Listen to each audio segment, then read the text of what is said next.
वांछाकल्पतरु तड़िद्वत विनिंदित पीताम्बरधारी श्री महाप्रभु जगन्नाथ जी की परम कृपा से,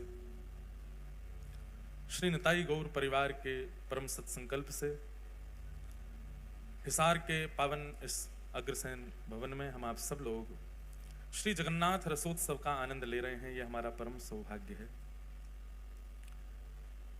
आज कथा का तृतीय दिवस है और आज की मंगल बेला में प्यारे श्री गिरधर लाल जी रथ में आरूढ़ होकर के हम आप सबके मध्य में विराज रहे हैं। हमारे प्यारे गिरधर लाल जी साल में एक ही बार रथ पर विराजते हैं और संपूर्ण भारत में जहां कहीं भी ठाकुर जी रथ आरूढ़ होते हैं एक ही बार ही होते हैं।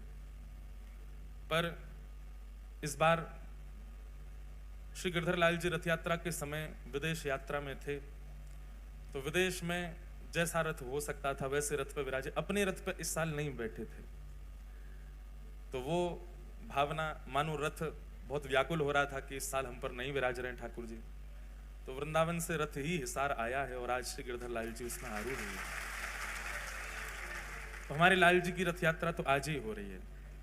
इस वर्ष रथ यात्रा पर लाल जी केवल जगन्नाथ भेष में तैयार होकर के विदेश में विराजे थे, पर रथ का सुख ठाकुर जी नहीं ले पाए थे। लेकिन हिसार की ये जगन्नाथ उत्सव की कथा और आप सब हिसार वासियों का प्रेम प्यारे गिरधर लाल जी को आज यहाँ रथ में आरूढ़ दर्शन हम कर रहे हैं, ये हमारा परम सौभाग्य है। वैसे तो गिरधर लाल जी हमारे कथाओं में नहीं आते हैं। श्री ठाकुर जी या तो किशोरी जी का चरित्र यदि हम कह रहे हो तो आते हैं कथा में, और या फिर भक्तमाल की कथा हो तो कथा में आते हैं। ठाकुर जी का यश, ठाकुर जी का चरित्र या भागवत की कथा होती है तो हमारे लाल जी कथा में नहीं आते। प्रेम पूर्वक बुला लो भैया किसी को, हल्ला मत करो, इधर देखो सब लोग। तो आज गिरधर लाल जी निश्चित ही विराजमान हुए हैं, तो आज भक्त चरित्र ही कहेंगे। आज ठाकुर जी की महिमा कम कही जाएगी। अच्छा एक बात बताओ, ठाकुर जी की महिमा होती कैसे है? भक्तन से ही ठाकुर जी की महिमा है। ठाकुर जी की अपनी कोई महिमा नहीं। आप भक्तवत्सल हैं, आप करुणा निधान हैं, आप दीनानाथ हैं, वैसे ही ठाकुर जी वो कैसे हैं? भक्तन की वजह से। तो आज भक्त चरित्र कहेंगे। प्यारे गिरधर लाल जी कथा में बैठे हैं। हम तो आते ही थोड़े घबरा गए। हमने कही थी रथ ने ऊंचो रखी हो, क्यों? हम व्यासपीठ पे ऊंचे बैठे हैं, लाल जी नीचे। अभी भी वैसे हैं तो नीचे ही टेढ़ी टेढ़ी नजर तो देख रहे हैं मुझे, और तू ऊपर बैठ गया है। हमारो बस नहीं व्यासपीठ ने बड़ी होती तो फिर भी हमने चौकी नीचे लगाई। मैंने कहा नेक तो ऊंचे करो। ये जो रथ आप देख रहे हैं, श्री महाप्रभु जगन्नाथ जी का जो रथ नंदी घोष निर्मित होता है उसी के अवशिष्टों से बना हुआ रथ है, और ये जगन्नाथपुरी में ही सिद्ध होकर के आया है। प्यारे गिरधर लाल जी इसी में ही विराज करके रथ यात्रा अपनी करते हैं। बंधुओं, कल हमने कीर्तन गाया, उसके बाद में बहुत लोग चले गए, पर उसके बाद भी हमारी मन तो था कि कथा कहें। आपको लगा कि कीर्तन हो गया तो कथा हो गई, पर कल रथ की महिमा थोड़ी बहुत बताई थी। आपको पता है श्री महाप्रभु जगन्नाथ जी का जो रथ है, कल हम उसके विषय में थोड़ी चर्चा कर रहे थे। जैसे पंचभूत से हमारा शरीर बनता है, ऐसी पंच रत्नों से महाप्रभु जगन्नाथ जी का रथ निर्माण होता है। सबसे पहला काष्ठ, लकड़ी का प्रयोग होता है। दूसरा होता है रंग, जो रोगन आदि किए जाते हैं। तीसरा होता है वस्त्र, जो ऊपर की जो शिखर है ठाकुर जी का, वो वस्त्रों से ही निर्मित होता है। और चौथा होता है जंबूरा, यानी कि माला, पुष्प, पत्र आदियों से ठाकुर जी का रथ सजता है। और अंतिम धातु, कहीं कहीं लगाने के लिए कील आदि जो लगाई जाती हैं पूरे रथ पर। ऐसे पंच धातु, पंच वस्तुओं का प्रयोग रथ निर्माण में और पंच तत्व का प्रयोग मानव जीवन में। ये रथ हम सब मानवों के शरीर का ही प्रतीक है। सन्मुख विराजमान घोड़े, अब एक एक चीज का यहां पे भाव है। हमें कितने घोड़े दिखाई दे रहे हैं आपको? होते 5 हैं, क्योंकि एक अंतर ध्यान हो गया इनमें से। तो इस रथ को चलाता कौन है? बोले पंच इंद्रियां, और हर घोड़े के 4 पैर हैं। तो इसका मतलब क्या है कि उन इंद्रियों के 4 कामनाएं हैं। समस्त इंद्रियों, इंद्रियां किसको कहते हैं?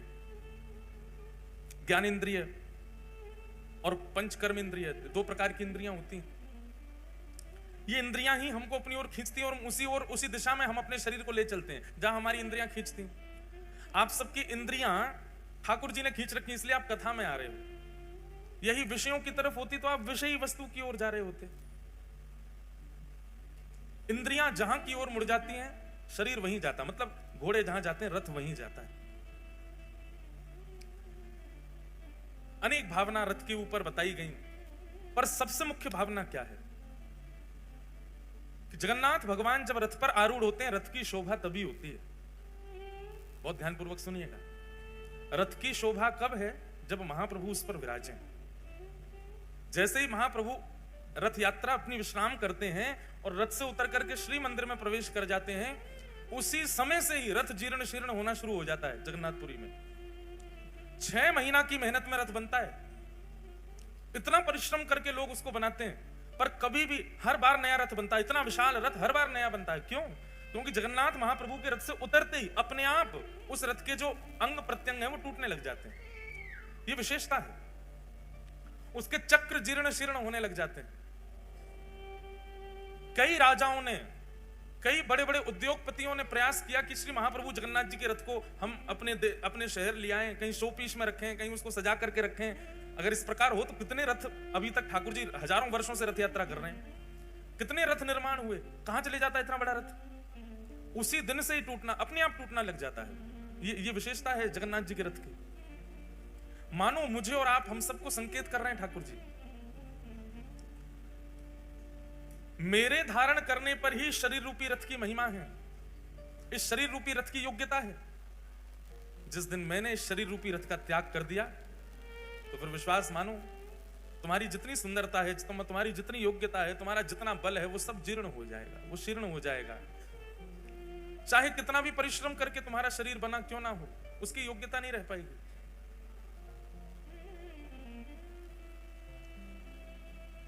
एक बार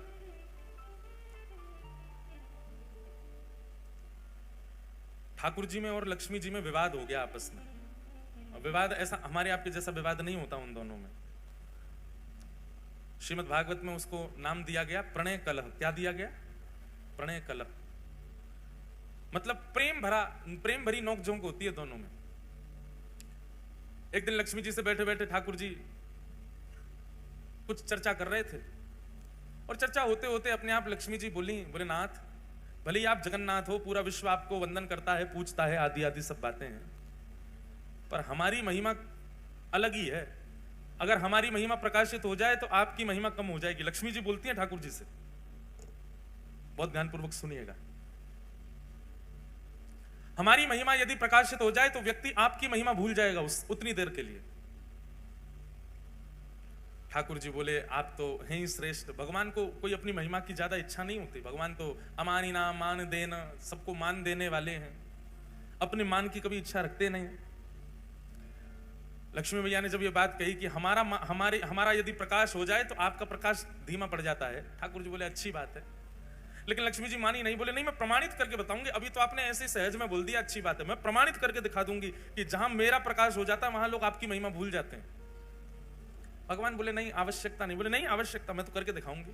तो ठीक है।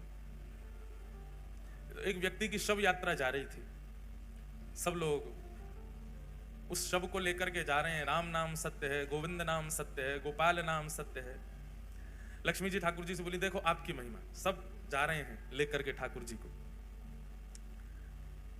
सब लेकर के जा रहे हैं उस शव को, आपकी महिमा गाते हुए जा रहे हैं। देखो अब मैं अपना प्रकाश कर दूं। बोले करो। इतने में ही लक्ष्मी ने धन वर्षण कर दिया। आगे सोना चांदी गिरने लगे, आकाश में वर्षा हुई, सोने के सिक्के गिरे। जैसे ही सोना का सिक्का गिरे, महाराज जितनी शव यात्रा में चल रहे थे भगवान नाम गाते हुए, सब दौड़े जाकर के सिक्का बटोरने लगे। 4 लोग रह गए केवल वो अर्थी पे। उन 4 के मन में आया, बोले कि भैया इतना सारा धन गिर रहा है, राम नाम सत्य बोलना तो सब भूले ही गए। अर्थी वालों ने भी सोचा थोड़ी बहुत देर की वर्षा है, इकट्ठा कर लें, फिर तो पिताजी को ले ही जाना है शमशान। उन्होंने अर्थी नीचे धर दी, वो भी दौड़े, उन्होंने भी जाके सिक्का बटोरे, जेब में भर लिए अपने। लक्ष्मी जी बोली ये है मेरी महिमा। अंत काल में किसी को लेकर के जा रहे हैं, आपका नाम गाते हुए जा रहे हैं, लेकिन मेरी महिमा के आगे देखो आपके नाम की महिमा भी फीकी पड़ गई। ठाकुर जी जगन्नाथ जी मंद मंद मुस्काए, मंद मुस्कुरा करके बोले, सुनो देवी, ये सब तो भगे, वो अर्थी वाला क्यों नहीं भगा? जय हो पधारो। वो अर्थी वाला क्यों नहीं भगा? ये सब तो भागे हैं, वो एक व्यक्ति क्यों रह गया? महिमा है तो सब पे होनी चाहिए, आपकी सब पे बरसनी चाहिए। लक्ष्मी जी बोली, उसके अंदर प्राण नहीं है। बोले प्राण नहीं, उसके अंदर मैं नहीं। प्राण कौन है, आत्मा कौन है? बोले मेरा ही तो स्वरूप है। आपकी महिमा भले ही होगी, पर आपको पाने भी व्यक्ति तब जाएगा जब मैं चित्त में हूं। मैं ही नहीं रहूंगा तो वो आपके पास भी नहीं जा सकता। ये वास्तव में लक्ष्मी जी आपकी महिमा नहीं है, ये तो मैं अपनी पत्नी को जहां देखता हूं तो मेरे मन में भाव आ जाता है कि ओहो, ये बेचारी यहां पड़ी हैं, यहां रखी हैं, यहां व्यवस्थित हैं, इनको उठा लो। लेकिन जब मैं ही त्याग देता हूं तो फिर आपकी महिमा कैसे बढ़े? लक्ष्मी जी चरणों में गिर गई, कान पकड़े, बोले सॉरी, हमको क्षमा कर दो। ऐसे रथ आरूढ़ होकर के ठाकुर जी हम आप सबको ये संकेत करते हैं कि भैया इस विश्व में आपके आने का एकमात्र उद्देश्य है। रथ कितना भी सुंदर है, रंग रोगन कितना भी अच्छा है, वस्त्र कितने भी अच्छे लगे हैं, घोड़े कितने मजबूत हैं, सारथी कितना अद्भुत है, आपका शरीर जो है वो कितना सुंदर है, कितना योग्य है, कितना श्रेष्ठ है, कितना भरपूर है, वो सब श्रेष्ठताओं से परिपूर्ण है। परंतु रथ की ओर दृष्टि और रथ के प्रति आकर्षण तभी होता है जब उस पर श्री जगन्नाथ जी विराजते हैं।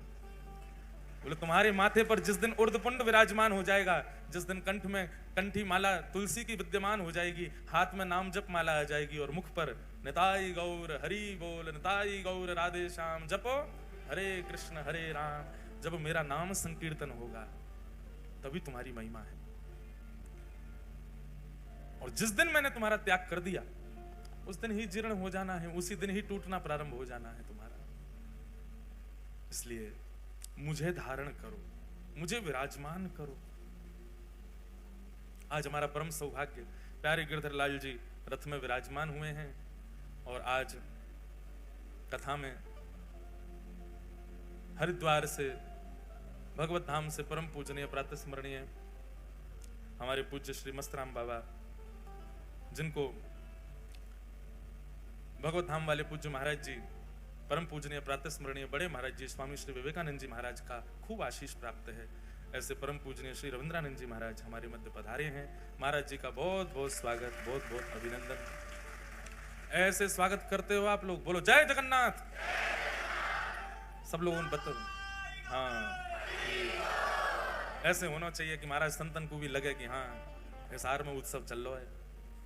साथ ही हमारे श्री राधारमण गोस्वामी श्री मयंक जी महाराज तो विराज ही रहे हैं, साथ में रवीश जी भी विराज रहे हैं। आज हमारे मध्य में पूज्य श्री नवनीत जी महाराज भी पधारे हैं, नवनीत भैया पधारे हैं। आप जैसे आपको नाम है वैसे ही आपको गुण है, नवनीत ही है, नित्य नूतन नित्य प्रिय ठाकुर जी को श्री नवनीत जी, ऐसे नवनीत जी महाराज पधारे हैं। साथ में एक महाराज जी और विराज रहे हैं। सब संतों को वंदन है, सबको बारंबार प्रणाम। बंधुओं, महाराज जी बोले मंच पर जाओ तो हमारी कथा का अनाउंसमेंट कर देना। 22 नवंबर से लेकर के 22 से ही है ना महाराज जी की, 25 से 22 23 24 25 26 27 28 तक, 22 से 28 नवंबर श्री मद्भागवत की कथा हापुड़ में, उत्तर प्रदेश के हापुड़ में महाराज जी के सानिध्य में हो रही है। जो लोग भी सुन रहे हैं और जो भी यहाँ पर हापुड़ के आसपास के हैं, सब लोग हापुड़ आइएगा। बाकी कल की कथा जो है बंधुओं वो सुबह 11 बजे से है, क्योंकि हमको कानपुर निकलना है कल ही, इसलिए आप लोग सब 11 बजे यहाँ उपस्थित हो जाना। उपस्थित तो आप लोग और जल्दी हो जाना। अच्छा, हम कथा में कहते हैं लाइट जाए तो ठाकुर जी आ गए। हाँ, जगन्नाथपुरी की बात है। जगन्नाथपुरी में कथा चल रही थी, तो जिस होटल में कथा थी उसके हॉल में वहाँ लाइट बहुत जा रही थी, क्योंकि रथ यात्रा का समय समीप था। लाइट कटती है जगन्नाथपुरी में बहुत, बार बार लाइट जाए तो सब श्रोता काले काले हो जाएं, अदृश्य हो जाएं, ना श्रोताओं को मैं दिखूं, ना श्रोताओं को, ना मुझे श्रोता दिखे। हम एक दिन गई लाइट तो सबरे बड़े निराश से हो गए, बोले लाइट क्यों जाती है? मैंने कि इस निराशा को खुशी में परिवर्तित करना है, ये तो रोज जा रही है। तो हमने क्या किया, जैसे लाइट जाती हमने कि कालिया आ गया, कालिया आ गया, जगन्नाथ जी आ गए, जगन्नाथ जी, सबके ऊपर जगन्नाथ। देखो आप लोग रंग बिरंगे दिख रहे हो, क्यों? क्योंकि प्रकाश है। जैसे ही प्रकाश चला जाए तो आप सब एक ही रंग में आ जाओगे, और वो क्या है? श्याम, श्याम वर्ण के हो जाओगे सब। इसका मतलब क्या? ठाकुर जी आ गए। तो कथा में ठाकुर जी आवे तो ठाकुर जी का भाई इतनी बल है, इतना योग्य है ठाकुर जी, इतनी शक्ति है उनमें कि बिजली कहाँ रुक पाएगी। पिक्चरों में दिखाते हैं भूत आते हैं तो टिमटिमाती है लाइट, ठाकुर जी आते हैं तो टिमटिमाती है लाइट, तो सब चला जाएगा। तो जगन्नाथ जी आ गए। मधुर चरित्र श्री जगन्नाथ जी का हम लोग सुन ही रहे हैं। कल हमने इंद्रद्युम्न राजा पर कृपा करके भगवान श्री जगन्नाथ प्रकट भये और अपने पूर्व के स्वरूप को ही श्री लीलाचल धाम में विराजमान किया। सब लीला चरित्र हम लोग कल सुन ही रहे थे। गोस्वामी तुलसीदास जी ने भगवान श्री जगन्नाथ जी का दर्शन किया। श्री जगन्नाथ जी के 4 द्वार हैं, उत्तर द्वार, दक्षिण द्वार, पश्चिम द्वार और पूर्व द्वार है। इन द्वारों के भी अपने अपने महत्व हैं। पूर्व द्वार जो है उसको सिंह द्वार कहते हैं, जो कि धर्म का स्वरूप है। वहीं से ही प्रवेश होता है मंदिर में, उसको सिंह द्वार कहते हैं और वो धर्म स्वरूप माना जाता है। आपने देखा होगा कि सिंह, जो लोग गए जगन्नाथपुरी, सिंह द्वार से जब मंदिर में प्रवेश करते हैं तो सिंह द्वार में श्री पतित पावन भगवान विराज रहे हैं। जैसे ही आप भीतर प्रवेश करोगे, द्वार में प्रवेश करते ही इधर मतलब ऐसे जाओगे तो आपके दाहिनी ओर भगवान जगन्नाथ जी का एक स्वरूप होगा छोटा सा। वो साक्षात जगन्नाथ जी, उनका नाम है पतित पावन भगवान। क्या नाम है? पतित पावन। उनके वहां विराजने के कई कारण हैं। मुख्य कारण तो यह है कि जगन्नाथ भगवान इतने दयालु हैं, इतने कृपालु ठाकुर जी हैं, उनको लगता है कि भाई भीतर आने में, मेरे दर्शन करने में बहुत समय लगता है, इतनी भीड़ होती है, और कोई व्यक्ति, कोई भक्त यदि अपने कार्य में व्यस्त है और वो जल्दीबाजी में मेरा दर्शन नहीं कर पा रहा है, तो उसके लिए ठाकुर जी द्वार पे ही बैठे, वहीं से देख के चला जा। पतित पावन भगवान के दर्शन का फल साक्षात जगन्नाथ जी के दर्शन का फल है। अगर कोई व्यक्ति, बहुत ध्यान से सुनिएगा, सिंह द्वार से यदि प्रवेश करता है जगन्नाथ मंदिर में और पहले पतित पावन भगवान को देखता है, फिर भीतर जाके महाप्रभु जगन्नाथ जी को देखता है, तो उसके पुण्यों में गिनती 1 नहीं 2 होती है। कितने दर्शन किए? बोले 2 दर्शन किए। पहले पतित पावन भगवान के हो गए, फिर भीतर महाप्रभु जी के हो गए। तो मुख्य कारण तो यही है उनका मुख्य द्वार पर विराजमान होने का। अब जगन्नाथपुरी में आपको पता है, उड़ीसा एकमात्र ऐसा प्रांत है जहां पर केवल एक ही देव पूजे जाते हैं, जगन्नाथ। बाकी सारे प्रांतों में खूब सारे देवता हैं, उड़ीसा में केवल एक ही ठाकुर जी हैं, जगन्नाथ। वहां पर लिंगराज भगवान का भी मंदिर है, वहां पर देवियों का भी मंदिर है, पर हर मंदिर में आपको श्री जगन्नाथ जी मिल जाएंगे। कहीं चले जाओ, पूरे उड़ीसा में एकमात्र ऐसा प्रांत है पूरे भारत में जहां पर जगन्नाथ जी ही देव हैं और कोई देव नहीं। हरियाणा में आपके हिसार में ही होंगे 5-6 भगवान, आसपास में तो है ही है। हरियाणा में इतने सारे भगवान, कोई देवता की निंदा नहीं। भारत में इतने सारे देवों के मंदिर हैं, पर उड़ीसा में महाप्रभु जगन्नाथ। वहां पर विवाह होता है ना, हमारे यहाँ विवाह में अच्छी कैटरिंग वाले मंगाए जाते हैं, अच्छे भोजन बनाने वाले बुलाए जाते हैं, पर श्री जगन्नाथपुरी में सबसे बड़ा जो ब्याह होगा उसमें महाप्रसाद आता है। महाप्रसाद ही पाते हैं सारे बाराती हों, घराती हों, और महाप्रसाद का नियम है वो टेबल पर नहीं पाया जाएगा, उसको आसन पर बैठ के नहीं पा सकते। मतलब चाहे जितने लाख का तुम सूट पहन के आए हो, ब्याह में महाप्रसाद ही पाना, और महाप्रसाद नीचे बैठ के ही पाना, उसी को पाकर के सब लोग आनंदित होते हैं।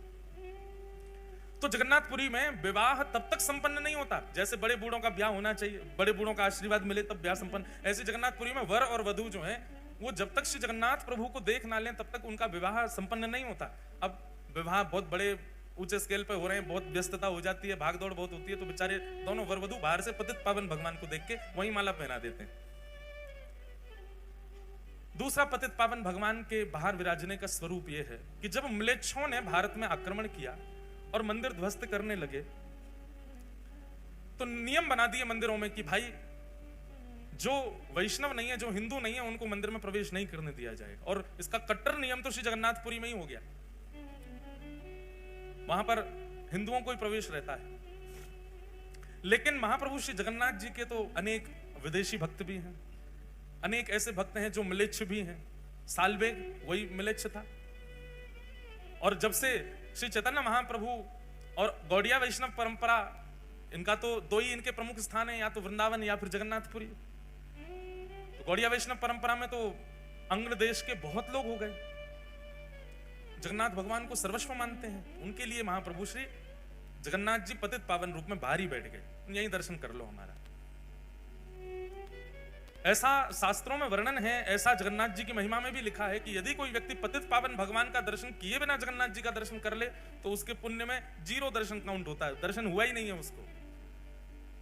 लेकिन पतित पावन भगवान का दर्शन करके महाप्रभु को देखे तब उसके परिपूर्ण दर्शन माने जाते हैं।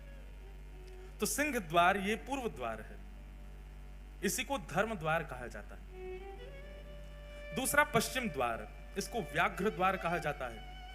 इस द्वार से प्रवेश करने से कामनाओं की पूर्ति होती है, क्योंकि ये काम द्वार है। यदि किसी व्यक्ति की कोई कामना है तो वो पश्चिम द्वार से श्री जगन्नाथ जी का दर्शन करने के लिए जाए। जितने दिन जगन्नाथपुरी में है, जितनी बार प्रवेश करे पश्चिम द्वार से करे तो उसकी जो भी कामना होगी महाप्रभु जगन्नाथ पूरी कर देते हैं, काम द्वार। तीसरा है उत्तर द्वार, इसको कहते हैं हाथी द्वार, और इसका अर्थ क्या है बोले मोक्ष द्वार। इस द्वार से प्रवेश करना और दर्शन करके निकलने से ये मोक्ष द्वार है, इससे मुक्ति की प्राप्ति होती है। और दक्षिण द्वार अश्व द्वार है, अश्व द्वार, इस द्वार से प्रवेश करके दर्शन करने जो व्यक्ति जाता है उसको अर्थ की प्राप्ति होती है, धन मिलता है। पर हरिनाम जिसके चित्त में है, हरि जिसके भीतर विद्यमान है, वो किसी भी द्वार से प्रवेश कर जाए उसको चतुर्विध पुरुषार्थ नहीं मिलता है। जैसे जिसके चित्त में कामना नहीं है, जिसके चित्त में मोक्ष की इच्छा नहीं है, जिसके चित्त में अर्थ की कामना नहीं है, वो किसी भी द्वार से प्रवेश कर जाए, उस द्वार की महिमा जाने बिना प्रवेश कर जाए तो उसको पंचम पुरुषार्थ की प्राप्ति होती है। पंचम पुरुषार्थ क्या है? प्रेम। श्री जगन्नाथ जी उसको प्रेम प्रदान करते हैं। इस प्रकार महाप्रभु श्री जगन्नाथ जी के ये 4 द्वार हैं। इन 4 द्वारों से श्री जगन्नाथ जी के दर्शन करने को वैष्णवजन प्रवेश करते हैं, दर्शन करने भीतर जाते हैं। महिमा बहुत सारी है, सब प्रकार के तीर्थ अंदर विद्यमान हैं। महाप्रभु जगन्नाथ जी के समस्त देवी देवता अंदर ठाकुर जी के पास बैठे हैं। फिर आज क्या है? एकादशी। अब लोग एकादशी के लिए बहुत प्रश्न करते हैं कि श्री जगन्नाथपुरी में एकादशी का महत्व क्यों नहीं है। ऐसा नहीं है कि महत्व नहीं है, एकादशी का बहुत बड़ा महत्व है, पर वहां व्रत नहीं किया जाता। अगर एकादशी के दिन आप श्री जगन्नाथ धाम में हैं तो उस दिन स्कंद पुराण में कहते हैं बाकी के दिन महाप्रसाद पाओ पेट भर के, लेकिन एकादशी के दिन महाप्रसाद पाओ आकंठ, गला आपका यहां तक भर जाना चाहिए, जितनी भूख लगे वहां से ज्यादा पाओ।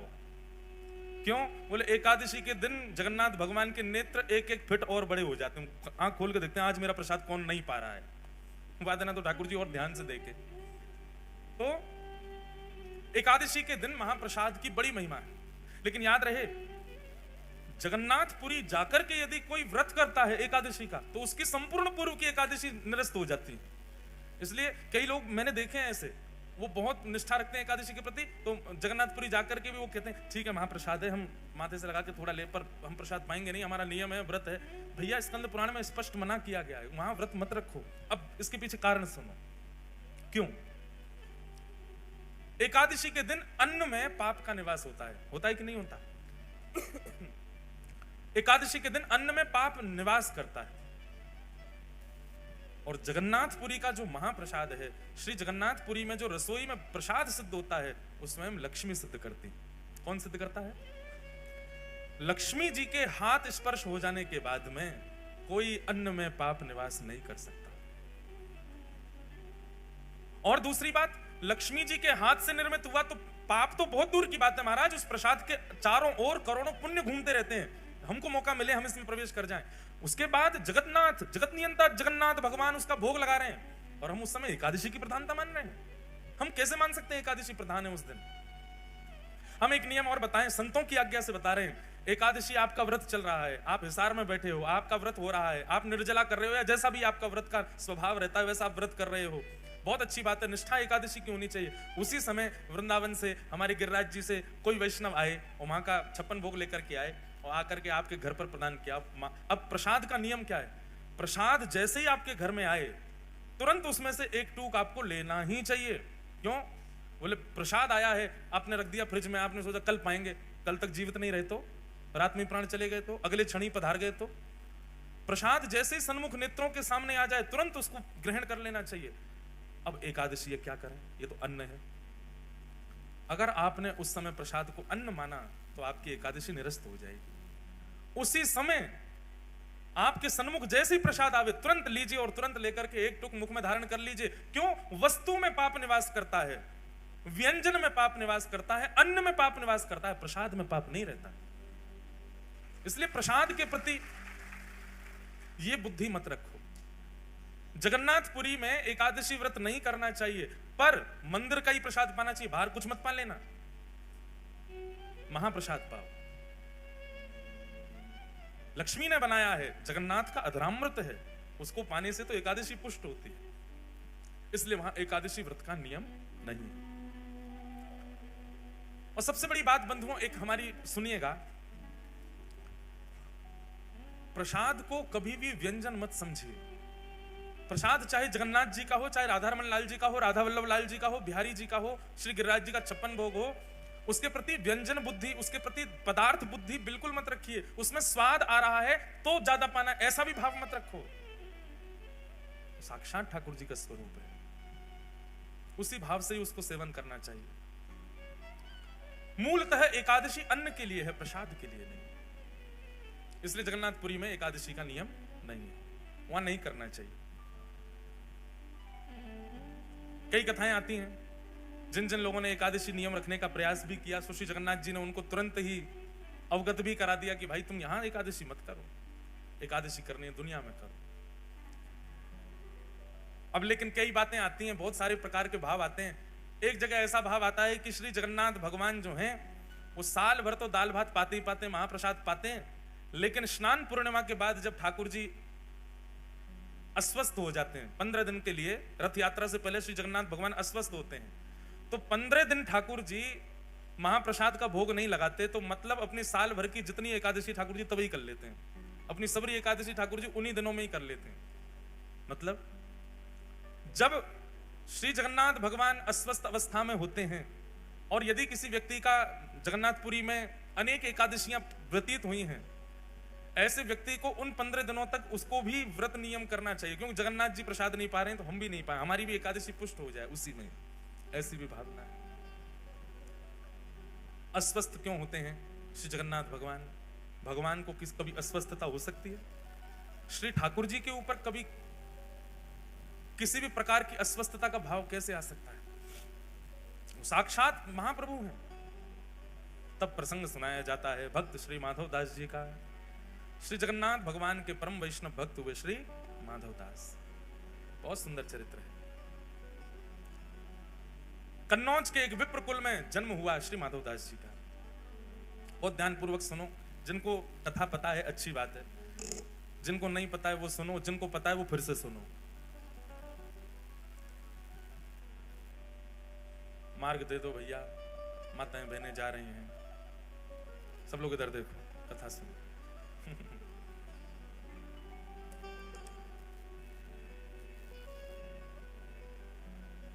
कथा से कोई जाता है तो मन तो होता है कि इनको पकड़ के बैठा दें, पूछ लें भैया क्यों जा रहे हो, पर सबके अपने अपने काम होते हैं। लेकिन फिर मन में बात आती है कि भाई 7 दिन की कथा हो तो ठीक भी लगे, 4 ही दिन को आए फिर भी जा रहे हो, अब तो बैठ जाओ, अब मत उठना कोई। हाँ, अब जो उठ गए वो चले जाओ, जो नहीं उठे वो बैठे रहना। ध्यान से सुनो। श्री गिरधर लाल जी रथ में बैठे हैं आप लोगों के लिए, इसलिए भाव से कथा सुनो। बोलो गिरधर लाल प्यारे की। कन्नौज के विप्र कुल में जन्म हुआ किनका? माधवदास। श्री माधवदास जी का चरित्र आता है कि आप बड़े विद्वान थे,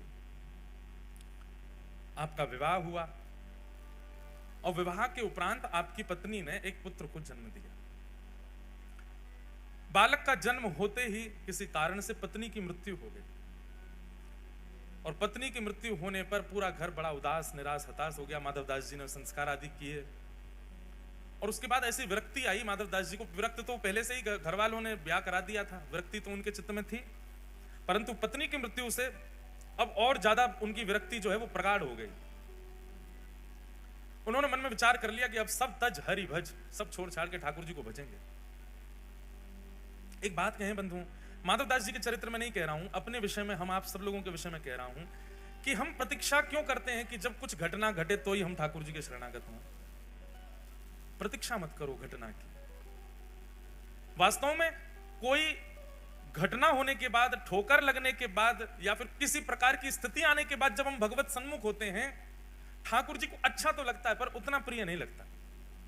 लेकिन कोई व्यक्ति सर्व व्यवस्था होने के बाद भी, सब कुछ सुमंगल होने के बाद भी ठाकुर जी को शरणागत हो जाता है, तब ठाकुर जी को बहुत प्रिय लगता है। तब लगता है ठाकुर जी को, हाँ ये प्रेम मेरे लिए वास्तविक है। कोई व्यक्ति आपसे प्रेम इसलिए कर रहा है क्योंकि उसका मन नहीं लग रहा। कोई व्यक्ति आपसे प्रेम इसलिए कर रहा है क्योंकि उसके प्रेम के पीछे एक कारण विद्यमान है, एक कारण है जिसके कारण वो आपसे ब्याह कर रहा है। जैसे कि विवाह संबंधों में भी अगर कन्या ने आपसे विवाह किसी कारण से किया, चाहे आपके धन के लिए किया, चाहे आपकी संपत्ति के लिए किया, चाहे किसी और कारणों से किया, तो कारणों से हुआ संबंध आपको पता लगने पर इतनी प्रसन्नता नहीं होती, क्षोभ होता है चित्त में।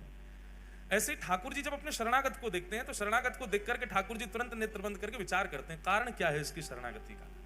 और जब कारण ठाकुर जी को पता चलता है, ओहो जीवन में दुविधा है, सब जगह ठोकर खा खा के बेचारा परेशान हो गया है, सब जगह विश्वास करके देख लिया लेकिन फिर भी इसको अविश्वास मिला है, सब जगह से ऐसा ऐसा हो करके अंत में मेरे शरण में आया, तो ठाकुर जी मुस्कुराते तो हैं पर प्रसन्न नहीं होते। लेकिन कोई व्यक्ति बिना किसी कारण के ठाकुर जी के सन्मुख चला जाए, बिना किसी कारण के ठाकुर जी का हो जाए, वो अति प्रिय होता है। अकारण प्रेम करो, अहेतुकी भक्ति करो ठाकुर जी की। किसी घटना की प्रतीक्षा मत करो कि वो हो तो ही हम ठाकुर जी के सन्मुख जाएं। अब घट गई है, उसके बाद आ चुके तो बुरा नहीं मानो। अब उनके लिए माधवदास जी की कथा सुनो। तो माधवदास जी का जीवन कैसा, वो तो पहले से शरणागति चाहते थे पर घर वालों के कारण ब्याह किया। पुत्र का जन्म हुआ, पत्नी मर गई, सब छोड़ करके शरणागति लेना चाहते थे ठाकुर जी की, पर तभी अपने छोटे बालक को देखा। और घर वाले भी कहते थे अब ये इसका पालन पोषण कौन करेगा, इसका बेचारे का क्या अपराध, इसका क्या दोष, ये कैसे रहेगा। तो माधवदास जी का एक सूक्ष्म ममत्व उसके प्रति होने लगा, उसको अपने चित्त से लगा करके रखते। सोचते तो थे क्या करूं, घर वाले कहते एक और ब्याह कर लो। बहुत पीछे पड़ने लगे घर वाले, तो माधवदास जी ने एक दिन कह दिया, आप सब लोग जो मेरे पीछे पड़े हैं कि ब्याह कर लो ब्याह कर लो, मुझे आप सब आश्वासन दे दीजिए और आश्वासन करते हुए ये बता दीजिए कि अब मेरा जिससे ब्याह होगा वो कभी नहीं पधारेगी और उससे होने वाली संतान भी कभी नहीं पधारेगी, तो मैं ब्याह करूंगा। सारे रिश्तेदार पीछे हो गए, ये कैसी बात है, ये कैसी बात है। बोले नहीं, आप कह दो कि वो नहीं मरेगी तो मैं ब्याह कर लूंगा। कोई भी इस बात पर लिखने को राजी नहीं हुआ। माधवदास जी बोले तो फिर मैं ब्याह नहीं करूंगा। रही बात इस बालक की, तो मैं इसका पोषण करूंगा। माधवदास जी उस बालक को लिए घूमते रहते। एक दिन एक बगीचा में आप बैठे थे, बालक गोद में था, मन में सोच रहे थे कि और कोई उपाय नहीं है क्या ब्याह के अलावा इस बालक के पोषण का, जिससे मैं शरणागति ग्रहण कर लूं। ये चिंतन उनका चलता ही रहता था। तभी आपने क्या देखा, सामने वृक्ष पर एक घोंसला है, उस घोंसले में से एक चिड़िया का एक अंडा छोटा सा जोर से हवा चलने पर नीचे गिरा। और जैसे ही वो नीचे गिरा, माधवदास जी उसको देख रहे थे। माधवदास जी उठ करके उसको बचाना चाहते थे, पर तभी क्या देखा, नीचे सूखे पत्तों का ढेर था और वो अंडा आकर के उस पर गिरा और बच गया। कोई उसकी दुविधा नहीं हुई। थोड़ी धमक लगने पर अंडा फूट गया, उसमें से बालक बाहर आ गया। वहीं के कीड़े मकोड़े जो थे उनको चुग करके पाने लगा। माधवदास जी के मन में बात आई, बोले हम बेफिजूली की चिंता करते हैं कि इसको कौन पालेगा, इसको कौन रखेगा, इसको कौन संभालेगा। सबका रक्षक जगन्नाथ है, तो वो सबको संभालता है। मैं तो दौड़ा था कि मैं अंडा पकड़ दूं, लेकिन नीचे ठाकुर जी ने पहले ही किसी के द्वारा पत्तों का ढेर रखवा रखा है, उस पर गिर करके वो बालक बच गया। और उसके बाहर आते ही उसको प्रसाद भी मिल गया, उसको अपना भोजन पेट भरने के लिए सामग्री भी मिल गई। ना तो इसकी मां इसके पास है, ना इसके पिता इसके पास है, इसका पालन भी तो हो रहा है। कौन कर रहा है? बोले जगन्नाथ कर रहा है। मैं क्यों चिंता करता हूं अपने बालक की। और उसी समय अब देखो, संसार की दृष्टि में इसको गलत माना जाएगा, इसमें क्या माना जाएगा, अपने कर्तव्य से भाग गया। पर वैष्णव दृष्टि में जब विश्वास प्रगाढ़ हो जाता है ना, तो व्यक्ति सब त्याग ही देता है। फिर चाहे पत्नी हो, बच्चे हो, परिवार हो, कोई भी हो। हम आपको आज्ञा नहीं दे रहे हैं या आपको प्रोत्साहित नहीं कर रहे सब त्यागने को। जिस दिन चित्त में प्रगाढ़ भक्ति प्रकट होगी, आपको कोई बोलेगा नहीं त्याग करो, आप अपने आप छोड़ दोगे सबको। इसीलिए हम बार बार कथा में कहते हैं, ज्यादा कथा मत सुनो, ज्यादा बार बार मत सुनो। क्यों? क्योंकि त्याग की स्थिति बहुत बढ़ जाएगी। अभी युवा बहुत आते हैं कथाओं में, और उन युवाओं की स्थिति ऐसी होती जा रही है। जलंधर में अभी हाल देखते आप, वहां बालक ऐसे हो गए कि वो अब संग ही भगने को तैयार हैं। जहां कथा हो वहीं चल देंगे, जहां आप जाओगे वहीं चल देंगे। ये प्रारंभिक त्याग दो प्रकार के त्याग आते हैं। एक प्रारंभिक त्याग जो होता है उसमें भी सब छोड़ने का मन होता है, पर उस समय रुकना चाहिए। वो नया नया त्याग है, और नए नए त्याग में छोड़ने का मन होता ही है। कुछ समय प्रतीक्षा करो तो फिर समझ में आता है कि अभी त्याग वास्तविक आया नहीं है। लेकिन जो बाद का त्याग आता है, जिसमें पूर्ण शरणागति ठाकुर जी के प्रति आपको दृष्टिगोचर होने लग जाती है, वो त्याग उचित है। उसमें आपको चाहे कितना भी ज्ञान दे दिया जाए, कितना भी बता दिया जाए, आपके चित्त में एक विश्वास प्रकट हो चुका है कि नहीं, मेरे तो सर्वस्व राधा रमण है, मेरे तो सर्वस्व राधा वल्लभ हैं, मेरे तो सर्वस्व बांके बिहारी हैं। उस समय किसी की भी बात, किसी भी गुरु की आज्ञा, किसी भी माता पिता की आज्ञा, किसी भी परिवार के बंधन, वो सब आपको दिखेंगे नहीं, आपको केवल ठाकुर जी दिखेंगे। तब समझो कि अब ये विश्वास पूर्व शरणागति वाला वैराग्य है। उस समय आप नहीं रुकोगे, फिर आप चले ही जाओगे। और ये सबके चित्त में नहीं आता। जिसको ठाकुर जी स्वीकार करते हैं उसी के चित्त में ऐसा वैराग्य आता है। माधवदास जी के चित्त में आ चुका था। अपने पुत्र को परिवार के हवाले छोड़ करके श्री माधवदास जी जगन्नाथपुरी चले गए और महाप्रभु श्री जगन्नाथ जी की शरण ग्रहण कर ली।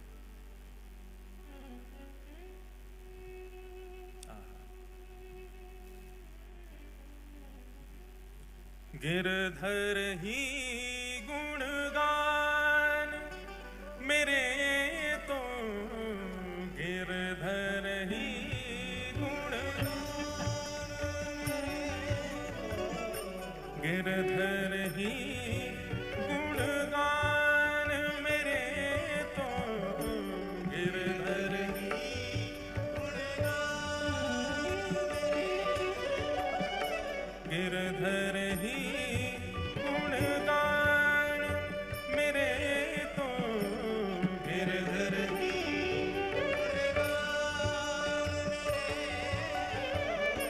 यह मूरत खेलत नैनन में,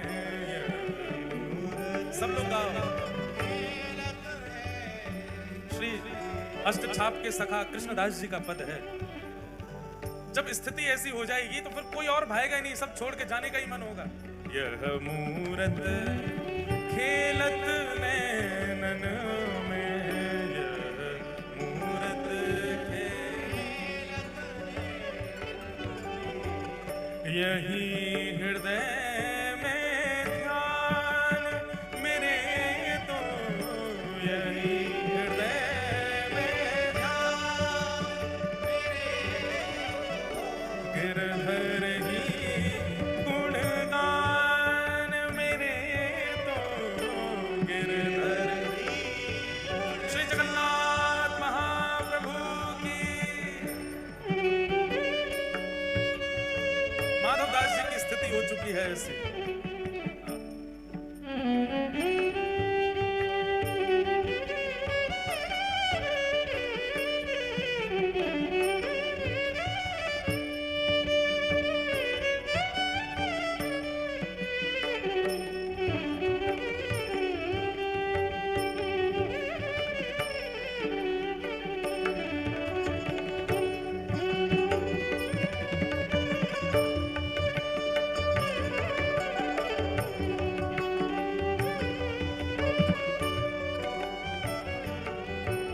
सब लोग शब्द सुन करके गाना मेरे साथ। चरण रेणु चाहत मन मेरो, चरण रेणु चाहत मन मेरो, चरण रेणु चाहत मन मेरो, चरण रेणु चाहत मन मेरो, यह दीजिए दान मेरे तो, यह दीजिए दान मेरे तो, कृष्णदास के जीवन गिरधर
जी का पद है, और ये पद स्थिति बताता है उस व्यक्ति की जिसके सर्व कृष्ण धन कृष्ण मन कृष्ण ही हमारो धन, आठों याम ऊधो में कृष्ण ही सो काम है।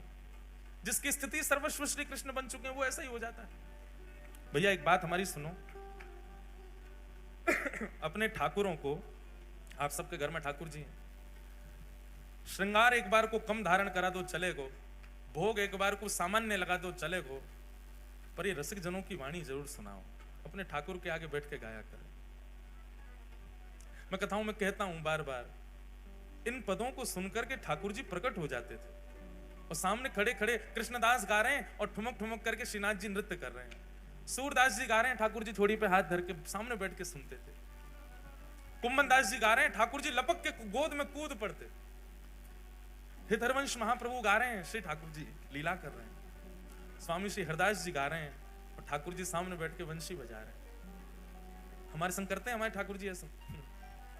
इसलिए रसिक जनों के पद जरूर सुनाया करो। और लोग पूछते हैं कहाँ मिलेंगे, ढूंढो, कुछ तो करो, मेहनत करो, परिश्रम करके लाओ, अष्ट सखाओं के पद लाओ, स्वामी श्री हरदास जी के पद लाओ, हितरवंश महाप्रभु सेवक जी महाराज आदि के सबके पद लाओ, इन पदों को सुनाओ, जयदेव महाप्रभु का गीत गोविंद सुनाओ। माधवदास जी जगन्नाथपुरी आ गए। माधवदास जी का एक नियम था, बहुत ध्यानपूर्वक सुनना। माधवदास जी जब जगन्नाथपुरी गए तो 3 दिन तक महाप्रभु जगन्नाथ जी को उन्होंने दर्शन नहीं किया।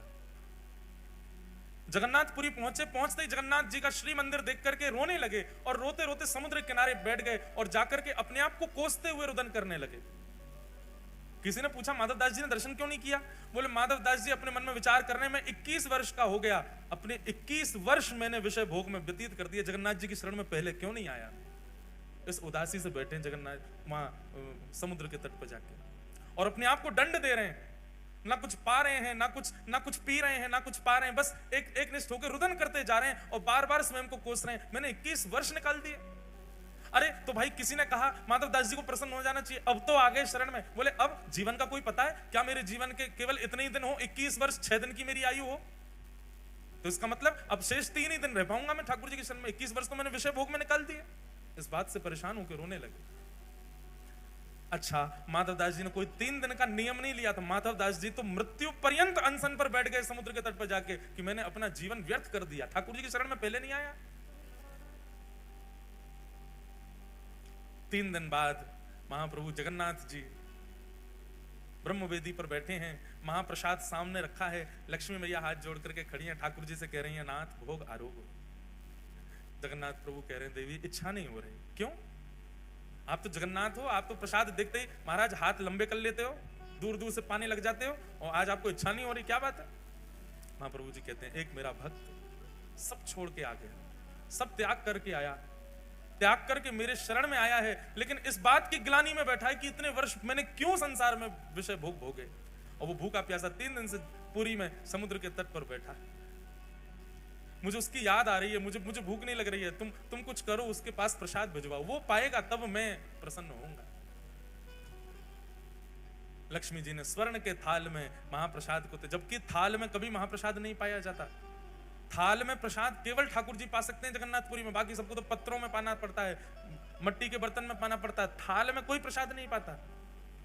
लेकिन सन्मुख का थाल जिसमें महाप्रभु जगन्नाथ भोग लगाते हैं, वही थाल जगन्नाथ जी के अधुरामृत से युक्त थाल, एक बालक का रूप धारण करके माधवदास जी के पास ले जाया गया और माधवदास जी के पास रख करके कहा, बोले कि आप ही माधवदास हैं? स्वर सुनकर के बोले हाँ जी मैं ही हूं। बोले श्री ठाकुर जी ने आपके लिए प्रसाद भेजा है मंदिर से, पा लीजिए। माधवदास जी तो महाराज प्रसाद देखने में व्यस्त हो गए, बालक अंतर ध्यान हो गया, प्रसाद देख करके इतने प्रसन्न हो गए, बोले ठाकुर जी ने प्रसाद भेजा, तुरंत प्रसाद पा लिया। प्रातः काल होते ही मंदिर में थाल नहीं मिला, सब जगह हाहाकार मच गई, पुजारियों पर प्रश्न चिन्ह उठाने लगे। गजपति महाराज ने पुजारियों को खड़ा किया, थाल कहां गया ठाकुर जी का? सब बोले हमने तो भीतर ही पधराया, पता नहीं कहां गया। ठाकुर जी ने गजपति राजा को स्वप्न आदेश दिया, बोले चिंता नहीं करो, समुद्र के तट पर माधवदास नाम के भक्त हैं, उनके पास ही वो थाल में नहीं भिजवाया था, क्योंकि वो 3 दिन से अनशन पर बैठे थे। ये खबर सुनते ही सब पुजारियों सहित गजपति राजा गए और समुद्र तट पर देखा माधवदास जी बैठे प्रसन्न मुद्रा में, स्वर्ण का थाल रखा है, प्रसाद पा चुके हैं। सबने जाके दंडवत किया और कहा महाराज आप दर्शन के लिए चलो। समस्त पुजारी और गजपति राजा माधवदास जी को लेकर के मंदिर में जैसे ही गए, मंदिर में माधवदास जी के प्रवेश करते ही ब्रह्मवेदी पर बैठे श्री जगन्नाथ झूमने लगे, ऐसे आनंदित होने लगे माधवदास को देख के। बंधुओं, हम सबने झूमते हुए ठाकुर जी को देखा है जब वो रथ पे जाते हैं, पर जैसे ठाकुर जी वो रथ पे जाते हुए झूमते हैं पंडा पुजारियों के संग, ऐसे ठाकुर जी वास्तव में अपने अनन्य भक्तों को देख के ब्रह्मवेदी पर झूमने लगते थे। कितने प्रसंगों में मैंने देखा, माधवदास जी के प्रसंग में देखा, यहां सालवेग के प्रसंग में देखा, रघुदास नाम के भक्त हुए उनके प्रसंग में देखा, ठाकुर जी ऐसे झूमते थे, मस्त मदमस्त हो जाते, जैसे मानो कोई वस्तु हो। अब हमारे जो जगन्नाथ जी है ना, भागवत जी वाले, ये भी झूम जाते हैं। कई बार कथा में जोरदार कीर्तन होता है तो जोर से माइक बजता है तो ये भी ऐसे झूमते हैं, कभी कभी दिखते हैं। तो ठाकुर जी झूमने लगे माधवदास को, और जैसे ही झूमने लगे सब पंडा पुजारी जय जयकार करने लगे, हरि हरि बोलो, हरि हरि बोलो। महाप्रभु प्रसन्न हो गए माधवदास को देख करके। माधवदास जी ने प्रथम दर्शन किया श्री जगन्नाथ जी का, नेत्रों में अश्रु भराए, ठाकुर जी को निहारते रहे, दर्शन किया। अब नित्य माधवदास जी दर्शन को जाने लगे। बहुत सुंदर चरित्र है माधवदास जी का। मैं तो आज 5-6 चरित्र सुनाने के भाव से आया था, अब जितने हो जाएं सुनो। माधवदास जी परम विद्वान थे। माधवदास जी के चरित्र में आता है, बहुत ध्यानपूर्वक सुनिएगा। एक परम विद्वान पूरे भारत में घूमते घूमते सब जगह विद्वानों को परास्त करते हुए सब जगह से विजय पत्र लिखवा लेता था कि मैं जीत गया। काशी गया तो काशी में उसको किसी ने कहा, बोले सुनो, अगर तुमने जगन्नाथपुरी के माधवदास जी को हरा दिया तो हम मान जाएंगे कि तुम पूरे विश्व के विजेता, क्योंकि उनसे बड़ा विद्वान इस समय पृथ्वी पर कोई भी नहीं है। माधवदास जी को हरा के दिखा। ब्राह्मण देवता तुरंत जगन्नाथपुरी गए, जगन्नाथपुरी में ढूंढने लगे, कहाँ है माधवदास। किसी ने बताया वो कुटिया है माधवदास की। पहुंच गए, माधवदास जी को जाके कहा, हम अपना परिचय दिया, अपने विजय पत्र दिखाने लगे दुनिया भर के, मैं यहाँ से जीत करके आया हूं। अब मुझे किसी ने कहा है आपको हरा दूंगा तो मैं विश्व विजेता माना जाऊंगा। माधवदास जी बोले, ये सब हमको करने की इच्छा नहीं, हम विद्वान इसलिए नहीं बने कि सबको अपनी विद्वत्ता का प्रमाण दें। अच्छा, एक बात है, वैष्णव, बहुत ध्यानपूर्वक सुनिएगा, वैष्णव यदि गुणवान होगा तो अपने गुण को छुपाएगा। जो गुण प्रकाशित करता हो, समझना उसकी भक्ति अभी कमजोर है। बहुत ध्यानपूर्वक सुनिए। जो ठाकुर जी का स्वीकार्य किया गया वैष्णव होगा, वो अपनी कला को, अपने गुण को, अपने स्वरूप को, अपनी श्रेष्ठताओं को छुपाएगा। ये तो संसारी व्यक्ति का लक्षण होता है कि बात बात पर दिखाना कि मुझ पर धन कितना, बात बात पर बताना कि मुझ में गुण कितने, बात बात पर प्रकाशित करना कि मुझ में कलाएं कितनी। ये भक्त का स्वरूप थोड़ी होता है। भक्त तो गोपनीय रखता है अपने स्वभाव, स्वरूप और अपनी योग्यताओं को। इसलिए हमारी प्रार्थना विशेष रूप से उन लोगों से जो ऊर्ध्वपुंड धारण करते हैं और गले में कंठी पहनते हैं, आप वैष्णव चिन्ह अंकित हो गए हो, अब तो गोपनीय हो जाओ। क्योंकि आप जब मुझसे कक्ष में मिलने आओगे तो नहीं कहूंगा मैं, ये बात मंच से ही कह सकता हूं कि आपको अपना गुण नहीं बताना चाहिए, अपना स्वरूप प्रकाशित मत करो कि आप कितने योग्य हो। वैष्णव का इस स्वरूप नहीं होता। वृंदावन में एक संत रहते थे, बहुत ध्यानपूर्वक सुनना। उन संत की महिमा इतनी थी कि महाराज चित्रकूट तक उनका प्रकाश हो गया। चित्रकूट के एक संत ने सुना कि वृंदावन में एक बड़े अच्छे संत हैं, वो ऐसे हैं, ऐसे हैं, ऐसे हैं, सब उनका भाव सुना। तो चित्रकूट के उन महाराज जी की इच्छा हुई कि मैं भी जाऊं वृंदावन, जाके उन संत का दर्शन करूं। कहां रहते हैं? बोले केसी घाट पर विराजते हैं। तो चित्रकूट के महाराज जी वृंदावन आए। बहुत ध्यानपूर्वक सुनो, सब लोग इधर देखो, वैष्णव कैसा होता है। फोन तो थे नहीं कि उस पर फोटो मंगा लिया हो कि संत का फोटो भेज दो या उनकी वीडियो भेज दो, कुछ था नहीं। पहुंच गए वृंदावन। अब पूछते पूछते जा रहे हैं, ये फलाने संत कहाँ रहते हैं? बोले वहां चले जाओ, परिक्रमा मार्ग में केसी घाट पर रहते हैं। केसी घाट के समीप पहुंचे ही थे चित्रकूट वाले महाराज जी। उन्होंने जाकर के फिर पूछा किसी से, बोले भैया ये अमुक नाम के संत कहाँ हैं, मुझे उनके दर्शन करने। तो जिस व्यक्ति से पूछा वो बोले, अच्छा उनके दर्शन करने हैं क्या? बोले हाँ, मैं भी अभी जा रहा हूं उन्हीं के दर्शन करने के लिए, आप मेरे संगी चल देना। बोले हाँ भैया, ये बढ़िया है, बार बार कहां ढूंढेंगे, आपसे ही पूछ लेंगे। अभी आप एक काम कीजिए, मैंने प्रसाद बनाया है ठाकुर जी का, आप पा लीजिए। कहां से आए? बोले चित्रकूट से आए भैया। बोले ओहो, चित्रकूट से आए, हमारे ठाकुर जी का प्रसाद पा लो। बैठा दिया, बैठा के उनको प्रसाद पवाया। प्रसाद पवाने के बाद बोले भैया आप चलो महाराज जी के हमको दर्शन करा दो। बोले अभी महाराज जी का समय नहीं है दर्शन का, वो ना 2 घंटा बाद मिलेंगे। 2 घंटा क्या करोगे? बोले क्या करें? बोले प्रसाद पाया, थोड़ी देर पौड़ लो, सो जाओ हमारे पास। आसन बिछा दिया, बढ़िया सुंदर चद्दर। अरे हमको नींद नहीं है। नहीं नहीं सो जाइए ना, आप इतनी दूर चित्रकूट से आए हैं। वो नहीं माने तो जबरदस्ती उनको सुला दिया। बोले लेटो आप। हाथ पांव दबाने लगे, पैर पकड़ के मसलने लगे, हाथ दबाने लगे, पैरन में घी लगाने लगे। अरे भैया काय को इतनी सेवा कर रहे हो? हम जिस काम के लिए आए वो आप करने नहीं दे रहे। उन महाराज जी से हमको मिलना, उनसे मिलवा दो। अभी ले चलूंगा, थोड़ी देर हमको सेवा करने दो ना, मैं भी जाऊंगा वहां पे, आपको ले चलूंगा। इतने में कोई तीसरा व्यक्ति आया। अब वो महाराज जी बेचारे चिढ़ गए थे। बोले भैया हम आए थे अमुक नाम के संत हैं, उनका दर्शन करने, और जो बाबा ने हमको पकड़ लिया यहीं पर, हमको पहले भोजन करा दिया, अब हमारे हाथ पांव दबा रहे हैं, जबरदस्ती पैर मसल रहे हैं हमारे। इनसे बोलो हमको छोड़े, हमको उनके दर्शन करने। वो तीसरा व्यक्ति जो आया वो प्रणाम करके बोला आपके जो चरण दबा रहे हैं ये वही महाराज जी हैं जिनसे आप मिलने आए हो, ये वही संत हैं। चित्रकूट से आए हुए संत जो थे उनके नेत्र सजल हो गए। बोले मैंने जो सुना था ना, मुझे लगता था कि मैं देखूंगा तो उनका भाव अनुभव करने का प्रयास करूंगा, पर मुझे पता ही नहीं, मैं पिछले 2 घंटे से उन्हीं के भाव देख रहा था। यही है असली ये 2 प्रकार के वैष्णव, एक वो जिसने ठाकुर जी को पकड़ रखा है, और एक वो जाकू ठाकुर जी ने पकड़ रखा है। जिसने ठाकुर जी को पकड़ रखा है ना, वो हम सब हैं। हम में आडंबर भी है, हम में दंभ भी है, हम में प्रकाशन भी है, हम में सब कुछ है। पर ठाकुर जी जाकू पकड़ लेना, वो तो अत्यंत गौड़ हो जाता है, अत्यंत गोपनीय हो जाता है, अत्यंत सूक्ष्म हो जाता है, वो शांत हो जाता है। वो अपनी योग्यता जिससे संसार रीझे वो कार्य वो कर ही नहीं सकता। योग्यता बताने से 4 लोग रीझेंगे मुझसे, और वैष्णव को डर लगता है कि कहीं वो रीझ ना जाए मुझसे। मैं जिसको रिझाने के लिए बैठा हूं केवल वही रीझे। मीराबाई कहती हो बाला मैं बैरागन हूंगी मैं बैरागन मैं बैरागन। क्यों? इस पूरे पद की जो विशेष लाइन है ना, जो विशेष बात है मीराबाई की, आप लोग कहोगे मीराबाई भी तो प्रकाशित कर रही है कि मैं बैरागन होंगी, सबको गा के क्यों बता रही है? उनका कहने का एक ही उद्देश्य है, जिससे सब रीझे उसलिए नहीं। गाना मेरे साथ।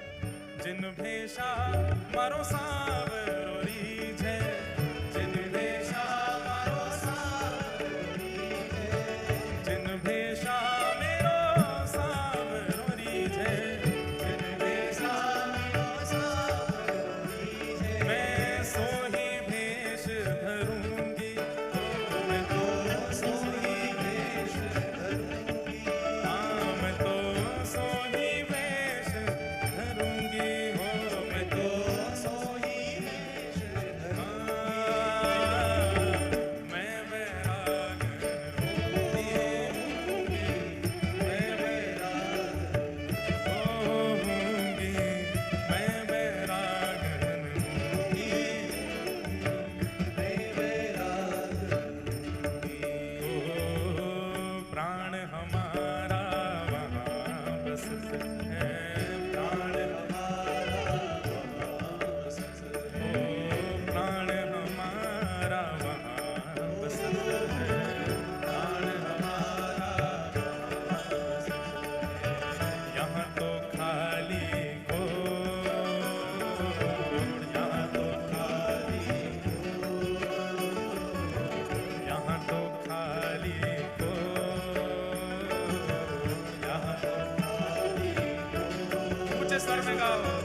मात पिता परिवार सोई है, मात पिता परिवार सोई है, मात पिता परिवार सोई है, मात पिता परिवार सोई है। ओ कहिए तिनका तो बाला, कहिए तिनका तो ओ बाला, कहिए तिनका तो बाला, कहिए तिनका तो। अरे हाँ मैं बैरागन होंगी, मैं बैरागन होंगी, मैं बैरागन होंगी।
हनुमान जी महाराज सीता जी को सिंदूर लगाते देखते हैं तो सोचते हैं कि ओहो, एक सिंदूर की धार लगाने से आप श्री राम जी की गृहिणी कहलाएंगी, हम तो सर्वांगन अंग पे लगा लेंगे।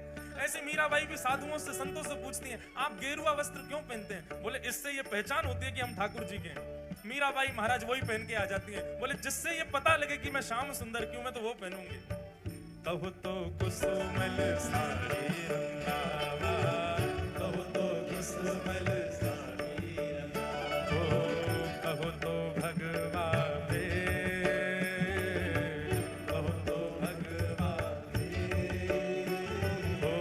कहो तो मोतियन मांग भरावा, कहो तो मोतियन मांग भरावा, कहो तो मोतियन मांग भरावा, कहो तो मोतियन मांग भरावा, कहो छिटकावा के बाला, कहो छिटकावा के बाला, कहो छिटकावा के बाला, कहो छिटकावा के। अरे हो मैं बैराग मैं बैराग ओ बाला,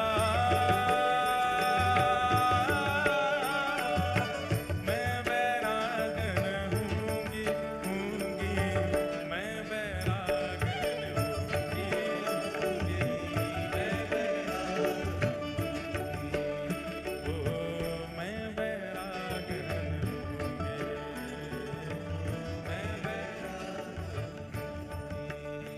ओ जिन भेषा मारो गिरधरी जय, जिन भेषा मारो गिरधरी जय, जिन भेषा मेरो सावरोरी जय, जिन भेषा मेरो सावरोरी जय, जिन भेषा मेरो साहिबरी जय, जिन भेषा मेरो साहिबरी जय, मैं सोही भेष धरूंगी हो, मैं तो सोही भेष धरूंगी, हाँ मैं तो सोही भेष धरूंगी, मैं तो सोही भेष धरूंगी। अरे हाँ मैं बैरागन हूँगी, मैं बैरागन हूँगी, मैं बैरागन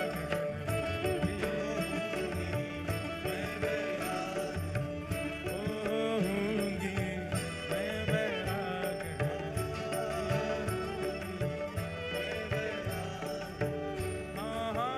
होंगी, मैं बैरागन होंगी, मैं बोलो गिरधर लाल प्यारे की। थोड़ा थोड़ा आगे खिसक आओ, थोड़े थोड़े आगे आ जाओ। आओ भाई, आज्ञा हुई है व्यास मंत्र की, तुरंत आओ, नेक नेक आगे आओ, आगे वाले भी आगे आ जाओ। बस नार में बाम लगा लेना रात को। पीछे वाले कहाँ हैं बेचारे, तोड़ दो जेल, आ जाओ आगे सामर्थ्य हो तो। बोलो जगन्नाथ महाप्रभु की। तो वैष्णव का स्वभाव कैसा होता है, वैष्णव का स्वरूप कैसा होता है कि वो प्रकाशित नहीं करता स्वयं को। अपने आप उसका प्रकाश हो जाए वो बात अलग है। और एक बात और सुनिए, वैष्णव गुणवान होते हुए भी अपने जब गुण का प्रकाश नहीं करता तो ठाकुर जी उसका प्रकाश करते हैं। फिर माधवदास जी परम विद्वान, और एक विद्वान आकर के उनसे कहने लगा कि मुझसे शास्त्रार्थ करिए, आपको हरा करके आपसे विजय पत्र लिखवा करके लेके जाऊंगा तो काशी में मेरी बड़ी जय जयकार होगी। सब लोग इधर देखो, इधर देखो, ध्यान से सुनो। माधवदास जी ने कहा, भैया ये शास्त्रार्थ करने के लिए विद्वान नहीं हुआ मैं, या शास्त्रार्थ करने के लिए अध्ययन नहीं किया मैंने। मुझे जो शास्त्रों से करना था वो मैं कर चुका, अब तो मैं भजन में लग चुका हूं, अब ये सब नहीं मेरा विषय नहीं है। वो तो पीछे पड़ गया, बोले नहीं आप मुझसे शास्त्रार्थ करो और मुझे विजय पत्र लिखवाना है। माधवदास जी बोले आप विजय पत्र ऐसे ही लिख लो, लाओ मुझे दो, मैं लिख देता हूं, क्या लिखना है। तो फिर वो बोलता जा रहा है, माधवदास जी लिख रहे हैं, क्या लिखना है? बोले लिखिए कि मैं जब आया, मेरा नाम लिखिए, अमुक नाम के ब्राह्मण जगन्नाथपुरी आए, इनका माधवदास जी ने बहुत स्वागत किया, माधवदास जी ने ऐसा किया, इस विषय पर शास्त्रार्थ हुआ। शास्त्रार्थ में चारों खाने चित हो गए माधवदास जी और हार करके चरणों में प्रणाम करके अपनी हार स्वीकार की है। माधवदास जी ने लिख दिया, दिखा दिया, बोले देख लो, लिख दिया। हाँ, नीचे हस्ताक्षर कर दो, नीचे माधवदास ले जाओ भैया विजय पत्र, जिसको दिखाना दिखा दो, हमने तुमसे हार स्वीकार की। और वो व्यक्ति तो महाराज सीधा काशी पहुंचा। काशी में जाकर के विद्वानों से कहने लगा, लो तुम लोगों ने कहा था माधवदास को हरा के दिखाओ, हरा दिया मैंने उसको, माधवदास को हरा दिया तुमने। बोले चारों खाने चित हो गए, दंडोत करने लगे मेरे आगे, भीगी बिल्ली की तरह पीछे पीछे चल रहे थे। बोले आपसे ज्यादा विद्वान कौन? बोले विश्वास नहीं हो रहा। बोले लो पढ़ो विजय पत्र। विजय पत्र ब्राह्मण पढ़ने लगे। उसमें लिखा था कि अमुक नाम का ब्राह्मण माधवदास जी की कुटिया में आया, माधवदास जी ने उसका स्वागत किया, स्वागत के पश्चात इस विषय पर शास्त्रार्थ हुआ और शास्त्रार्थ में माधवदास जी ने अमुक नाम के व्यक्ति को चारों खाने चित करके हरा दिया। अमुक नाम का व्यक्ति हार गया और नीचे माधवदास जी के हस्ताक्षर। बोले क्या पढ़ रहे हो, क्या पढ़ रहे हो? माधवदास जी हारे हैं, मैं नहीं हारा। बोले इसमें लिखा है। उसने देखा तो उसमें वही लिखा था, माधवदास जी से वो हार गया। अब तो सब काशी के ब्राह्मण उसकी निंदा करने लगे। बोले शर्म नहीं आती, झूठ बोलता है, कोरा झूठ बोलता है, तुझको क्या लगा हम विजय पत्र पढ़ेंगे नहीं तो दूर से दिखा देगा हम मान जाएंगे? अरे नहीं नहीं, सच में माधवदास ने ऐसा ही लिखा था कि वो हार गया। बोले लिखा था मतलब शास्त्रार्थ हुआ था कि नहीं हुआ था? अरे नहीं, वो माधवदास कर नहीं रहा था शास्त्रार्थ। बोला बोले मुझे करना नहीं, मैं विजय पत्र देता हूं। अब तो ब्राह्मणों को और झूठ पकड़ में आ गया। बोले इसने आते क्या कहा था कि मैं शास्त्रार्थ करके आया, चारों खाने चित करके आया। ब्राह्मणों ने कहा हम तेरी बात नहीं मानेंगे। बोला मैं फिर से जाऊंगा। बोले अब तेरे जाने से कुछ नहीं होगा, हमारा एक गुप्तचर और जाएगा तेरे साथ, और अब की बार तुम जाके माधवदास जी से शास्त्रार्थ करो, और शास्त्रार्थ करने के बाद जो हारेगा वो गधा पे बैठ करके, कालीत मुख पे पोत करके और पादुकाओं की चप्पल गले में धारण करके जगन्नाथपुरी में उसको घुमाना। हमारा गुप्तचर जब देख लेगा तब काशी में प्रमाणित होगा कि हाँ कौन जीता कौन हारा। बोला हाँ करवा लो। काशी के लोगों ने अपना गुप्तचर भेज दिया, ये दोबारा से गए। अब की बार जैसे ही माधवदास जी की कुटिया पे पहुंचे, माधवदास जी समुद्र स्नान करने के लिए गए हुए थे। ये आए, आकर के ढूंढने लगे कहाँ है माधवदास, कहाँ है। इतने में ही श्री जगन्नाथ भगवान और बलराम जी छोटे छोटे बालक बन के आए। दो कथाएं हैं इसमें एक कथा तो यह है कि माधवदास जी का रूप धारण करके जगन्नाथ जी आ गए और जगन्नाथ जी ने आकर के शास्त्रार्थ करके उसको हरा के गधे पे बैठा दिया। एक और कथा ऐसी आती है कि जगन्नाथ भगवान और श्री बलराम जी दो छोटे छोटे बटुक बालक बन के आ गए। बालक बनकर के आए, अगर वो क्यों खटखटा रहे हो हमारे गुरु जी का दरवाजा? बोले कहाँ है माधवदास? जगन्नाथ जी बोले तमीज से बोलो, हमारे गुरु जी का नाम ऐसे बोलते हो? बहुत विद्वान है वो। बोले हम उसको शास्त्रार्थ में हराने आए हैं और उसको हरा करके गदा पे बैठाएंगे, कालीत पोत करके पूरे जगन्नाथपुरी में घुमाएंगे। बलराम जी तो क्रोध में भर गए। बोले तू एक काम कर, तू हम शास्त्रार्थ कर ले पहले। ये छोटे छोटे बालक, तुमसे क्या शास्त्रार्थ करूंगा मैं? बोले तुम हमको हरा दो तो हम माधवदास जी को पास ले चलेंगे। ठाकुर जी से शास्त्रार्थ में कैसे जीते? बलराम जी और ठाकुर जी ने ऐसे शास्त्र सुनाए, महाराज वो हार गया। जैसे ही हार हुई तो बहुत सारे विद्यार्थी इकट्ठे हो गए थे, सब चिल्लाने लगे, बोले गधा लाओ, इसको बैठाओ, हार गया। अब वो तो भागने लगा, बलराम जी ने पकड़ा उसको, बोले कहां जा रहे हो, बैठो गधा पे। ठाकुर जी गधा लेके आए, उस पर उसको बैठा दिया, मुख पे कालीत पोत करके, और बलराम जी और श्री जगन्नाथ भगवान ही गधा पे बैठा के उसको पूरे जगन्नाथपुरी में घुमाने लगे। गुप्तचर ने दूर से देख लिया। अब वो ब्राह्मण मुंह छुपाए, बोले इसको नहीं दिख जाऊं मैं, काशी में हल्ला करेगा। उसने तो देख ही लिया। इतने में ही माधवदास जी आए। माधवदास जी जैसे ही आए, माधवदास जी ने देखा बड़ी भीड़ बालकों की घूम रही है और ये गधा पे कौन बैठा है। आगे जाकर के देखा तो वही ब्राह्मण था जो विजय पत्र लिखवा के ले गया था। माधवदास जी ने जैसे ही देखा तो नीचे देखा तो गधा के गले में रस्सी बांध के दो बालक, श्याम और गौर वर्ण के दो बालक घूम रहे हैं। माधवदास जी तो देखते ही समझ गए तो जगन्नाथ जी। जाकर के माधवदास जी बोले जय जय, क्या कर रहे हो? जगन्नाथ भगवान तो गधा वधा छोड़ के भाज गए वहां से, बलराम जी भी भाज गए। उसको ब्राह्मण को छोड़ दिया वहीं पे। माधवदास जी गए, उतारा उसको। अरे भैया ये आप क्या अपने गमछा से उसका मुख पहुंचा, ये गधा पे क्यों घूम रहे थे आप? बोले भैया मुझे क्षमा कर दो, मैं तुमसे शास्त्रार्थ नहीं, तुम्हारे बच्चों ने हरा दिया मुझे, तुम्हारे विद्यार्थियों ने हरा दिया, मैं तुमसे क्या शास्त्रार्थ करूं? बहुत उदास हो गया था वो व्यक्ति, वो ब्राह्मण। माधवदास जी ने हृदय से लगाया, बोले अब अपनी उदासी छोड़ो और मैं तुमको एक रहस्य बताने वाला हूं, वो ध्यान से सुनो। बोले क्या? वो जो बालक इतनी देर से तुम्हारे सामने बैठ के शास्त्र सुना रहे थे वो कोई बालक नहीं थे, साक्षात जगन्नाथ जी थे, साक्षात श्री बलभद्र जी थे। अरे भैया तुम्हारी विद्वत्ता रंग लाई, तुम्हारा बार बार जगन्नाथपुरी आना इतना भा गया ठाकुर जी को कि ठाकुर जी बालक का रूप धारण करके तुम्हारे सामने आ गए। और तुमको दर्शन देके गए। जगन्नाथ जी का अनुयायी बना दिया उस विद्वान को। उसकी विद्वत्ता का मूल सार्थकता क्या होनी चाहिए विद्वत्ता की? श्री ठाकुर जी के चरणारविंद, वो दिला दिए उसको। ऐसे श्री माधवदास। तो हम प्रसंग ये लेके बैठे थे कि श्री जगन्नाथ भगवान बीमार क्यों होते हैं? जगन्नाथ भगवान इतने महाप्रभु हैं और भगवान को बीमारी होना। ये माधवदास जी के चरित्र में आता है कि श्री माधवदास जी को अतिसार का, पेट का एक रोग हो गया, जिसके कारण उनको बार बार शौच जाना पड़ता था। माधवदास जी मंदिर भी नहीं जा पा रहे थे, कोई सेवक भी नहीं था पास में, और स्वयं उठने की स्थिति में नहीं थे। इतने बीमार हो गए माधवदास जी कि बस पड़े पड़े बिस्तर पर ही मलमूत्र का त्याग कर रहे थे। जब बहुत समय तक इस हालत में आ गए कि अब उठ भी नहीं पा रहे, इतना बल भी नहीं बचा था, तब श्री जगन्नाथ जी ही उनके यहाँ एक दास का रूप धारण करके आए और आकर के अपने हाथों में जल भर भर के लामे और माधवदास जी के अंग पर लगे हुए मलमूत्र आदि को अपने हाथ से साफ कर रहे हैं श्री जगन्नाथ जी। माधवदास जी के नेत्र खोले, नेत्र खोल करके देखा तो श्याम वर्ण का एक बालक सेवक। माधवदास जी से कहां बचने वाले ठाकुर जी? उनको सुगंधी आ गई, चंदन की सुगंधी आ गई, कपूर की सुगंधी आ गई, कस्तूरी की, केसर की। ठाकुर जी के श्री अंग से विविध विविध सुगंधियां आती हैं। एक संत जन बता रहे, कभी ठाकुर जी यदि समीप आ गए तो उनकी सुगंधी से पहचाना जा सकता है। ठाकुर जी समीप से आएंगे तो कुछ अलग अलग सुगंधी आएंगी, जैसे कि श्री अंग की सुगंधी चंदन की भांति होगी।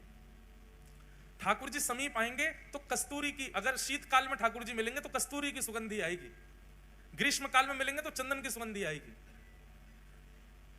ठाकुर जी यदि वर्षा आदि के मौसम में कभी सामान्य रूप से मिल जाएंगे तो केसर कपूर की मिश्रित सुगंध आएगी श्री ठाकुर जी में से। ठाकुर जी जब समीप आएंगे, चाहे छद्म भेष में ही आ जाएं, उस समय का जो वातावरण होगा ना, आपके मन की स्थिति सर्वगुण योग्य हो जाएगी। जो विचलनता है, जो व्याकुलता है, जो असमंजसता है, ये सब एक प्रकार से समाप्त हो जाएंगी। ठाकुर जी जब समीप आएंगे तो वातावरण इतना अनुकूल हो जाएगा कि मानो निद्रा जैसी आ गई हो, कोई सुला दे, बस आलस्य नहीं, अत्यंत शांति और सुख का अनुभव होगा ठाकुर जी समीप आ गए तो। ऐसे अनेक अनेक भाव हैं। माधवदास जी तो पहचान गए, बोले कि ये कोई बालक नहीं है, साक्षात जगन्नाथ है। हाथ पकड़ लिया, क्या कर रहे हो ठाकुर जी आप? मेरे मलमूत्र को क्यों धो रहे हो? मुझ पर पाप क्यों चढ़ा रहे हो? भगवान कहते हैं, माधव, जब वैष्णव मेरे लिए परिवार का त्याग कर सकता है, वैष्णव मेरे लिए अपने पुत्र का त्याग कर सकता है, वैष्णव अपने लिए, मेरे लिए अपनी सब सुख समृद्धियों का त्याग कर देता है, विषय भोगों का त्याग कर देता है, अपनी युवावस्था का त्याग कर देता है, यौवन का त्याग कर देता है, तो मैं अपने वैष्णव के लिए भगवत बुद्धि का त्याग नहीं कर सकता? वास्तव में जो वैष्णव मेरे लिए इतना त्याग करता है, वो फिर अपनी सेवा या अपनी क्रिया स्वयं थोड़ी करता है, मैं ही सेवा करता हूं, मैं ही क्रिया करवाता हूं। तुमने इतना त्याग किया, मैं तुम्हारे लिए इतना नहीं करूं? माधवदास जी बोले, तो फिर नाथ मेरे मेरे मेरे रोग को दूर कर दो। बोले, रोग तो तेरा प्रारब्ध है, वो तुझे भोगना पड़ेगा, और तू अगर नहीं भोगेगा तुझे जन्म लेने के लिए दोबारा आना पड़ेगा। माधवदास जी बोले, मुझसे ये रोग अब सहा नहीं जा रहा नाथ, कितने दिन का रोग और है? बोले, भगवान बोले, भी 15 दिन का और है, इसको और भोग लो। ठीक है नाथ, प्रयास करूंगा। लेकिन जगन्नाथ भगवान जैसे ही उसके भवन से निकले, मन में विचार करने लगे, ठाकुर जी ये बेचारो मेरे दर्शन नहीं कर पा रहा, इतना कष्ट में है, पतला दुबला सा बेचारा माधवदास, मैं इसके पास जाता हूं तो इसको और कष्ट होता है, और कोई इसकी सेवा में है नहीं है, कष्ट इतना ज्यादा अभी तक भोग चुका है कि 15 दिन में हो सकता है प्राण भी निकल जाए।